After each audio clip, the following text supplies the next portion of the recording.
अनेक पक्ष होतात त्यात 1-1 लाख पर्यंत निवड झालेली आहे. नाही नाही त्याची आकडेवारीच येतं, त्याची आकडेवारीच येते. असं काही माणसं निघून असं होत नसतं. ते काही स्वतः काही सांगतात ते 1 लाख आणि काही, परंतु शेवटी ते सरकारी आकडे येतातच बाहेर. ते आहेत आमच्याकडे पण आहेत सगळे. काय आता 30 जूनला सगळं सुरू झालं आता हे या सगळ्या प्रोसेस. मला कळत नाही खरं तर महाराष्ट्रामध्ये 3 वर्षानंतर निवडणूक आहेत आणि आता ह्या याद्या सगळ्या करणार. दरवर्षी मुलं 18 वर्षाची होत असतात. त्या सगळ्या गोष्टी पुढे कशा कशा होणार. अनेक माणसं घरं सोडून जातात, घरं बदलतात, नवीन माणसं येतात. ही प्रोसेस थांबून चालणार नाही. ही 3 वर्ष चालू राहणारी प्रोसेस आहे आणि त्याच्यामध्ये काम सुरू आहे. SIR सगळीकडे केलं जात आहे. 2000 आणि 2000च्या दरम्यान लोकांनी केले त्यांची नावं यादीत नसून तर त्यावेळी केलं असेल तर यावेळी नाही. ह्या सगळ्या गोष्टीचा SIRचा सगळ्यात मोठा फटका आज पश्चिम बंगालला, बिहारला, सगळ्या ठिकाणी बसला. पश्चिम बंगालमधनं जवळपास काहीतरी 27 लाख मतं ही काढली गेली काय. आणि आज ममता बॅनर्जींसारख्या माजी मुख्यमंत्र्याचं त्यांचा पराभव होतो. हे काही साधी सरळ गोष्ट नाही. इतकी मोठी सरकारी यंत्रणा लावायची. हे जे चाललंय राजकारण आत्ता देशामध्ये हे काही खूप घाणेरडं आणि खूप भयानक चालू आहे. याचा फटका पुढे भविष्यात भाजपाला मिळणारच आहे. तो असं काही तो कोण राहत नाही त्याच्यातनं. मुळात सत्तेचा अमरपट्टा कोणी घेऊन आलेला नसतो. फक्त प्रश्न असा आहे की आपण करत असलेली कृती हा भविष्यातला पायंडा आपण काय पाडतो आहोत याचं भान मला असं वाटतं राजकीय पक्षांना जर समजा नसेल, राजकीय नेत्यांना नसेल तर मला भविष्यातल्या पुढच्या पिढ्यांची चिंता मला जास्ती वाटते. राजकारण काय येतं जातं वगैरे सगळ्या गोष्टी असतात, पण शेवटी आपण कुठे नेणार आहोत महाराष्ट्र, कुठे नेणार आहोत देश, कुठे नेणार आहोत आपण राजकारण. आणि खूप गलिच्छ जे आता काय महाराष्ट्रात पण जे काय फोडाफोडीचं सगळं राजकारण सगळं सुरू आहे आता, हे काही उमदं राजकारण नव्हे. हे चांगलं राजकारण नव्हे.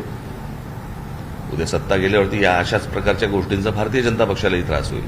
त्यावेळेला काय कराल आपण, काय करतोय, कुठपर्यंत जातोय, कुठपर्यंत जायचं, याला काय मर्यादा आहेत की नाही या गोष्टींना.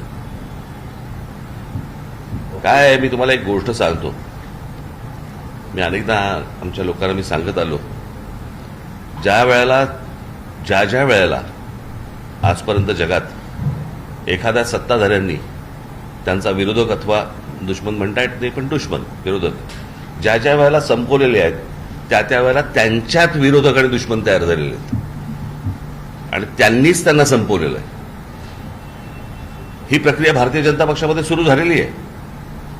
त्याच्यामुळे बाहेरचे विरोधी पक्ष तुम्ही संपवणं हे सोडून द्या, परंतु आता तुमच्यात जे विरोधक निर्माण झालेले आहेत याच्यातनं तुम्हाला जो त्रास होईल आता तो तुम्ही पण बघत राहा. आणि हा जगाचा इतिहास आहे. समोरचे तुम्ही विरोधक संपवलेत की तुमच्यात विरोधक निर्माण होतात. आणि पाठीच्या काळातही तेच झालं होतं. अनेक वेळेला ह्याच गोष्टी घडलेल्या आहेत. ऑपरेशन टायगर 2-3 खासदार झाले. काल शशी नाईक यांनी सोमवारी आंदोलनामध्ये सरकारच्या विरोधात. काय प्रश्न विकत घेणाऱ्यांचा नाहीये, विकल्या जाणाऱ्यांचा आहे.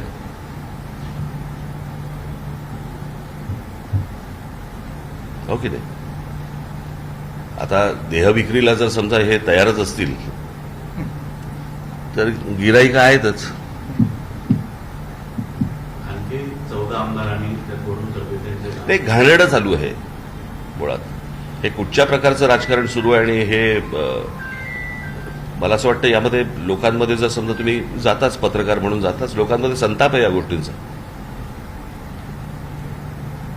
म्हणजे लोकांनी उन्हातानात उभं राहायचं. लाईट बंद कर रे तुझा, लाईट बंद कर तुझा. एवढ्या लाईटमध्ये तुझं एवढासा काजवा काय टिप करतो रे मोबाईलचा.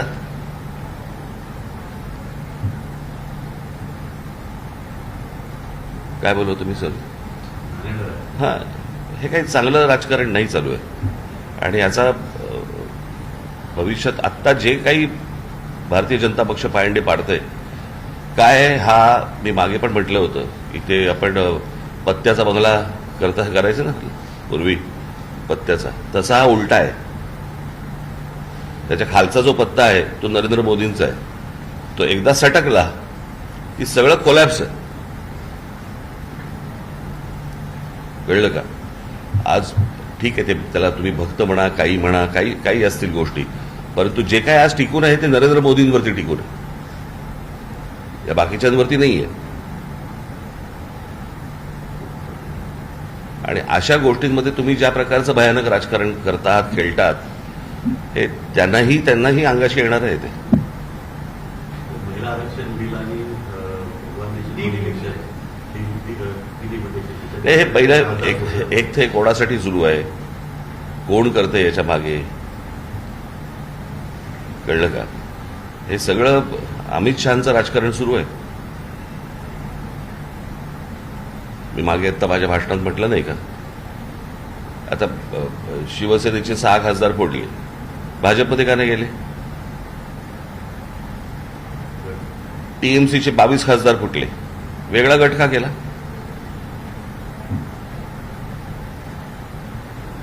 उद्या जर मला त्याच्यावरती दावा सांगायचा असेल पंतप्रधान पदावरती, तर मला हे बाहेरून मला लोक, जर आतमध्ये विरोध झाला तर मला बाहेरून लोक मतदान करतील किंवा पाठिंबा देतील. आणि दुसऱ्याने जर समजा कोणी दावा सांगितला तर मी हे जे उभे केलेले आहे त्यातला कोणी सपोर्ट करणार नाही.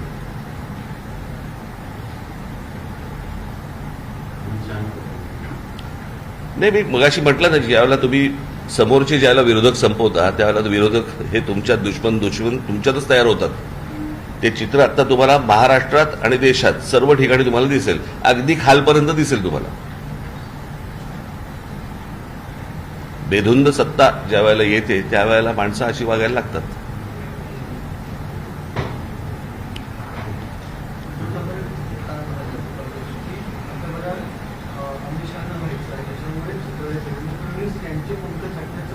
अरे मी त्याची माझ्या भाषणात नाही का बोललोय, तेच काय बोलतोय. पाऊस पहिल्याच पावसामध्ये मुंबई पूर्णपणे तुंबली होती. आजही मुंबईत बऱ्याच ठिकाणी पाणी साचले, ठाण्यातही बऱ्याच ठिकाणी पाणी साचले. चेंबूरमध्ये बसवरती झाड कोसळलं, ठाण्यातील जरा मुलाचा, अशा अनेक ठिकाणी झाडं कोसळलं. याचं कारण तुम्हाला आठवत असेल कदाचित, किंवा तुम्हाला मी गेली अनेक वर्ष या सगळ्या शहर कसं उभं राहतं, कसं उभं राहिलं पाहिजे याच्यावरती अनेकदा मी बोलत आलेलो आहे. या शहराच्या उभारणीकडे कोणाचंही लक्ष नाही. बिल्डरांना फक्त प्लॉट देत राहणं, विकत राहणं, त्यातनं पैशातून राजकारणातून या सगळ्या गोष्टी, एवढंच फक्त महाराष्ट्रामध्ये सुरू आहे. लोकांना चांगलं आयुष्य मिळावं याच्यासाठी म्हणूनच काय कुठच्याही गोष्टी सुरू, नुसते रस्ते आणि पूल यातनं शहरं उभी होत नसतात. आपल्याकडे डेव्हलपमेंट प्लॅन येतो पण टाउन प्लॅनिंग होत नाही.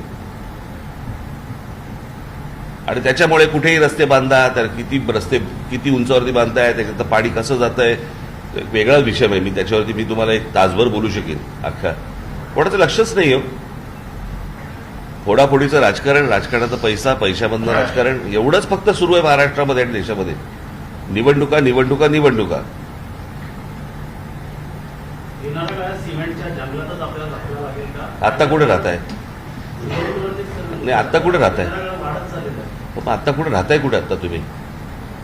झाडांच्या जंगलात.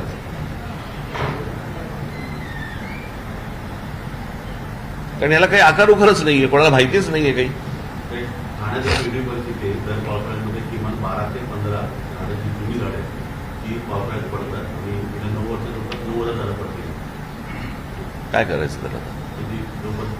विकास केला असं सांगितलं. तुम्हालाही दिसतोय. मांडा, चॅनल आहेत ना तुमच्याकडे, मांडा. चला. आपल्या शहरातील ताज्या घडामोडी पाहण्यासाठी रणनीती टाइम्सला सबस्क्राईब करा आणि बेल बटन प्रेस करा. लाईक आणि शेअर करा.